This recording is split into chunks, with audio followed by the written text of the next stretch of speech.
Stories of men whose loved ones left them during a crisis. Men whose wives left during the hardest period of your life, when you lost money, your physical health collapsed, or your mental state fell apart. Question for you: how did you recover? How did your life turn out afterward? My ex didn't exactly leave me. I threw her out. It was an extremely hard decision because I truly loved her. But she made our life together unbearable. It took me a long time to recover, around 3 years. But honestly, there wasn't even a question of whether I would recover because my underage son stayed with me. When you have a child depending on you, you climb out of the hole whether you want to or not. I started from scratch, and within 3 years I rebuilt my life in a way where I could live without debt and with stability. I am genuinely satisfied with everything now and doing what I actually want to do. I am still growing in all areas of life. Everything worked out for me. The last year of our marriage was incredibly difficult. I was retraining for a new profession, money was tight, and on top of that I had to help her mom build a country house. My wife was depressed. Then my parents come to stay, which caused even more conflicts. And one day I suddenly caught her with her ex. In the end we got divorced. What stopped me from completely falling into depression was my dog, because I still had to walk him twice a day, and my job, which I threw myself into completely. The result: a new apartment, a car, a country house, a parking space, all within 3 years. I am not dating anyone now, and honestly don't want to. I found someone new. We met when I was at the absolute peak of my financial crisis. In the end, together with her, I achieved much more. And now I know for sure that she's with me not because of money. When we first met, I was literally asking her for cigarettes.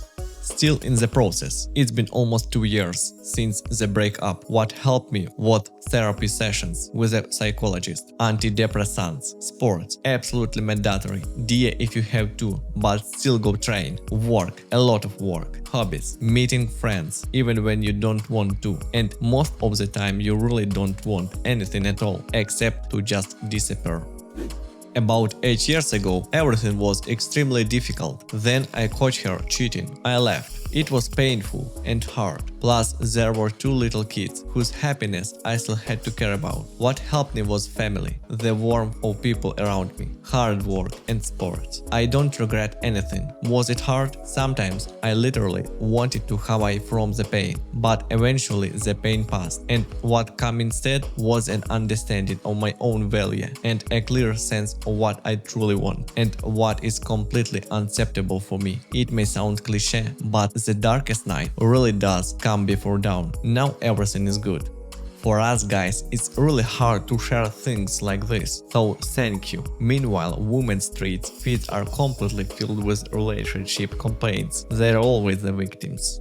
100% double standards, but there are still many good people in this world. The warmth from people around me helped me a lot. When I was moving out from my wife and kids, I messed up and turned under a forbidden sign. That's where the police stopped me, and right there in their car I completely broke down. But 2 complete strangers supposed me and let me go, and back then they'd give me a small support. The first one. After that there was much more. The road is not easy, but the main thing is to keep going.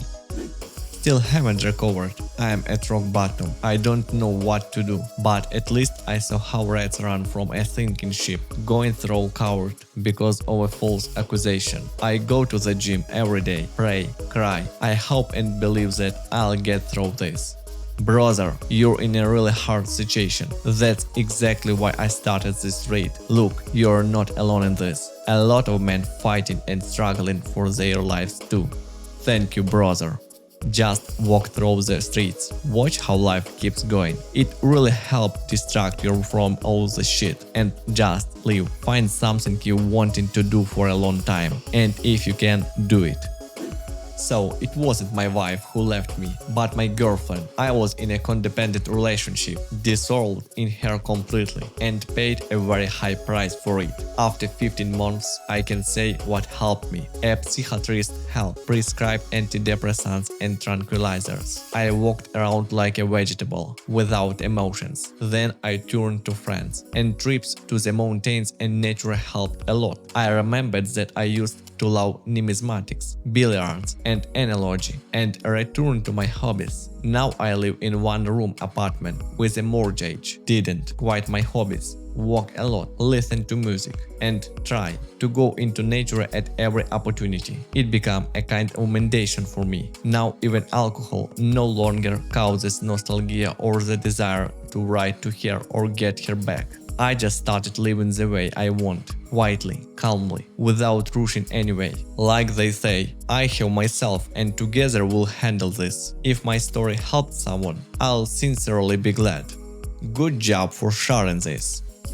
At one point, 4 crises hit me at once. A family crisis, my wife left. A financial crisis, I was left without money. A business crisis, my business partner was split up because my wife went to him. And a middle crisis. I survived. Recovery took a long time. And at first it was really hard. But now I live the kind of life I could once only dream about. After 12 years together, I was going through a crisis period, while for her everything was opposite growth. And that's how it ended in divorce. It's been almost 3 months now. At first it was incredibly hard. 2 weeks of pure hell. Then I just let all those feelings exist. Cried a lot. Pool, gym, sauna, therapist, new people, new companies, lost 17 kilograms, changing my wardrobe, bought a car. Somehow I even started getting out of the crisis that had begun long before the divorce. Now it's much easier, but I'm still slowly rebuilding myself. And by the way, I stopped monitoring social media and followed her. That's extremely important if you don't want to constantly trigger yourself.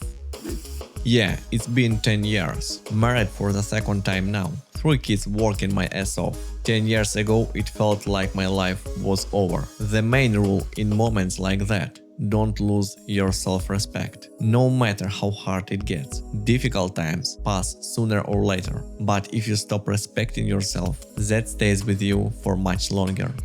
About 6 years ago it was really hard. My girlfriend left me and it ended on a pretty bad note. The first 3 months were pure hell. For a long time in that relationship I was completely emotionally dependent, tolerated all her emotional swings and physiological abuse. Then I started looking for a new hobby, worked a lot, earned more money for the things I wanted myself. Where I'm now, living in an apartment with a mortgage, have a hobby, 3D printing, a few 3D printers, a full wardrobe of my own clothes, a bunch of tools, and a gaming PC. Found a job fixing my car, bought another one as a backup, went to Costa Rica, Colombia, and Bahamas, then went to buy tickets to Jamaica and Panama. She left me with 3 kids in another country. The youngest was 4, the oldest 9. Of course I was shocked. And of course I suffered badly, but later I managed to build a certain philosophy for myself and learn to live with it. Now I've been living with my 3 sons for 8 years already. Never found anyone else and honestly don't want to. I move from country to country. I do whatever I want, however I want, and I genuinely enjoy my life. I don't have some principled position against relationships. It's just that if I ever get together with someone again, I want to clearly understand why. Being with someone just for the sake of not being alone isn't my thing. Married for 7 years, 2 small kids. My own sister helped with the divorce. For 5 years she kept touring my wife against me, saying I was shitty and that there were better men out there. In the end, she fell out of love. No more feelings. The problem was that my wife told my sister everything, both good and bad. Result: divorce. I've been living alone for 6 months now. The first 3 months were brutal. Couldn't sleep, couldn't eat, lost 20 kilograms. Now it's a bit easier already, though sometimes it still hits hard. Grateful to God and to real friends and brothers. Guys, everything will work out. At one point, I had everything collapse at once. My business partners grabbed me over for 15 millions and ran off to Spain with the money, leaving me with obligations. For the same amount, my mom died from COVID. The woman I loved left me, and my own health seriously crashed too. I already had chronic illnesses, but for around 5 years straight I had been working non-stop without vacations or days off, as long as I had something to hold on to. My health somehow kept going, but after all this helped me, everything started falling apart. Back, knees, stomach, ears, nerves, teeth, skin, basically everything. At first, close people helped me survive it. My father, my brother and my sister. When I come to my senses a little, I buried myself in work, business and self-development. I didn't need much for myself, so I invested everything into my projects. After that, I very harshly cleaned out my circle of people, and every year I approach this even more carefully. Now I am surrounded by the best people I've known in my entire life. A huge number of people who believe in me, support me and help me grow. And little by little, the business is growing too. Right now I am focusing on my health. I completely rethought relationships. There is no pain or resentment left anymore. Slowly, I am starting to enjoy life again and finally live for myself.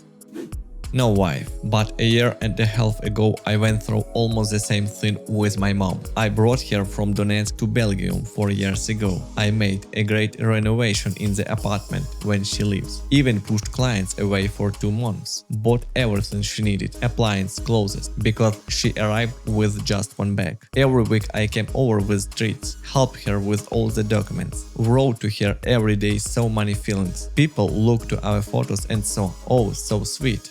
And a year and a half ago I was offered a good contract job in another city. I had to move, and it just happened that I had to leave the apartment I was renting a month earlier than expected. I asked if I could stay in her living room for a while, separate room in a 2-room apartment. She said no. I lived in a hotel for a month while they finalized the contract for my new place. After that, I stopped talking to her. And what do you think? Did she even write, "How are you doing, son?" No, completely indifference, zero attention. Tells you all you need to know about trust. Do whatever you want, but you should not have free time. That's when your own thoughts and worries will destroy you. Sports and work, 2 perfect options. After those, you should only have enough time left to shower, eat and sleep. And be ready, this can last for several years. I'll do this too, no matter what you do. You still have to live through it. There is no magic fix for things like this. So the best thing is to stay as far away from those thoughts and emotions as possible, preferably without alcohol or similar crap. Just work your ass off like a donkey. After some time, not only will you avoid feeling apart, but you'll also build experience, money, connections and more. And when it finally lets go, you'll already be in a completely different level, with achievements behind you, and the growth will be incredible. Same goes for sports. I had this happen within 10 days. I lost my job, had debts of $1.5 million. My beloved grandmother died. Then 3 days later, my friend died. And my girlfriend simply left saying, "When you come back to your senses, text me." But somehow I recovered. Yeah, it took a long time. It was hard, really hard. But it's still better than living with a devil by your side. Great read. While reading it, I could really feel all the stories and remember how it was for me too. Almost all the advice is genuinely good, except for the toxic positive stuff. Grieving is normal and honestly even necessary. For the psyche, it's literally like losing someone close to you. That's why you shouldn't completely shoot yourself off from those feelings either. I'd also add that it's incredibly important to have a community of men who will understand and support you, exactly like in this street. And I still haven't seen anyone recommend the book No More Mr. Nice Guy. That book genuinely saved me at one point. Good luck, brother. Hatched you. Was just passing by and stopped to read. Man, all of you are legends. Wishing straight to everyone. The best is still ahead. Just don't hate that woman. She made you better. Men whose wives left them during a crisis. How did you get through it? Share your experience. You bring the subscription, I'll bring the like. Don't forget to check out the new videos and find us on social media.